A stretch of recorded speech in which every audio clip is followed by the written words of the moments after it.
On the outside, the house on Maplewood Drive looked like any other family home in a quiet suburban neighborhood. Neatly trimmed grass. Children's bicycles leaned against fences. Neighbors waved at one another as they passed by. No one had any reason to believe that inside one of those homes, tension had been building for months, quiet, invisible, and dangerously ignored. The boy was just 14 years old. To his teachers, he was reserved but polite. To neighbors, he was the quiet kid who kept to himself. And to his parents, he was a teenager struggling through what they believed was a phase, mood swings, withdrawal, occasional defiance. Nothing, they thought, that couldn't be corrected with discipline and structure. But that night, everything changed. It began as an ordinary evening. Dinner was late. Homework wasn't finished. A minor disagreement turned into a heated argument, the kind most families experience behind closed doors. Voices rose. Accusations flew. The parents believed they were doing what was right, setting boundaries, enforcing rules, reminding their son who was in charge. But for the boy, the argument felt different. To him, it wasn't just about chores or grades. It was about control, about feeling unheard, about years of bottled frustration that had never found an outlet. He had been struggling silently. At school, socially, emotionally, and instead of support, he felt constantly criticized. The argument escalated quickly. When his father raised his voice, something inside the boy snapped. What happened next would leave an entire neighborhood in shock. Instead of storming off to his room like he usually did, the teenager went silent. Too silent. He walked away from the argument calmly, without another word. His parents assumed the conflict was over. They didn't follow him. They didn't realize that this quiet withdrawal was the most dangerous sign of all. Minutes later, neighbors heard a loud noise. At first, they thought it was fireworks. Then came screaming. One neighbor stepped outside and noticed lights flicking on in nearby houses. Another neighbor grabbed their phone, hesitating before dialing emergency services. Something was wrong, terribly wrong. When police arrived, the scene inside the home was chaotic.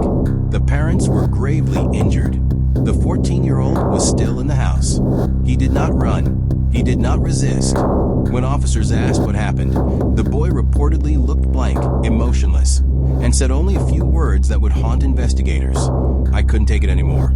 The community was stunned. This was not a crime anyone saw coming. There were no previous police calls to the home, no public signs of abuse, no criminal history. Friends and neighbors struggled to reconcile the image of a quiet teenager with the violence that had just occurred. News of the incident spread quickly. Headlines focused on one detail over and over again: his age. How could a 14-year-old be capable of something so extreme? As investigators dug deeper, a more complicated picture began to emerge. School records showed declining grades. Teachers recalled that he had become increasingly withdrawn over the past year. Friends admitted he often talked about feeling trapped and angry all the time. Yet no one reported him. No one believed he was capable of real harm. At home, tensions had been mounting. His parents were strict. They believed discipline would keep him on the right path. But discipline without communication had created a widening emotional gap. Arguments became more frequent. Punishments became harsher. And the boy felt increasingly isolated inside his own home.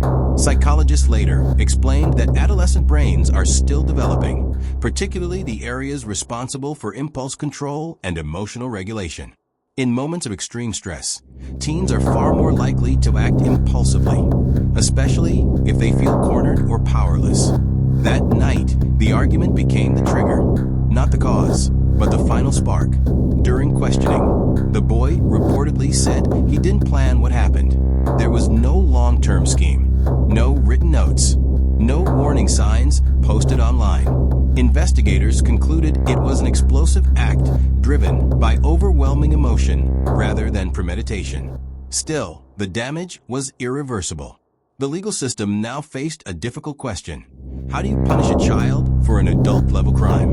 Because of the severity of the offense, Prosecutors moved to try the boy in juvenile court, but with the possibility of extended confinement. His defense team argued that he needed psychological treatment, not permanent incarceration. The prosecution argued that the violence was too serious to be minimized by age alone. As the case moved forward, the neighborhood struggled to heal. The house on Maplewood Drive sat silent. Flowers appeared on the lawn, then withered. Parents hugged their children a little tighter. Arguments inside homes suddenly felt heavier, more dangerous. Many asked themselves the same terrifying question: could this happen in my family? Experts say cases like this are rare, but not impossible. They often involve a combination of emotional suppression, lack of communication, and a breaking point that arrives suddenly. In many cases, adults miss the warning signs because they look like normal teenage behavior. Anger, silence, isolation, defiance. But sometimes, those signs are cries for help. The boy now sits in a juvenile detention facility, far removed from the life he once knew. He attends counseling. He attends classes. He is no longer just a teenager. He is the center of a case that changed how an entire community views youth violence. There are no winners in this story. A family was destroyed. A neighborhood was traumatized. And a 14-year-old's future was permanently altered in a matter of minutes. What remains is a haunting reminder. Sometimes, the most devastating crimes don't come from monsters hiding in the shadows, but from unresolved pain growing quietly behind ordinary walls. And by the time anyone notices, it's already too late. Thank you for watching.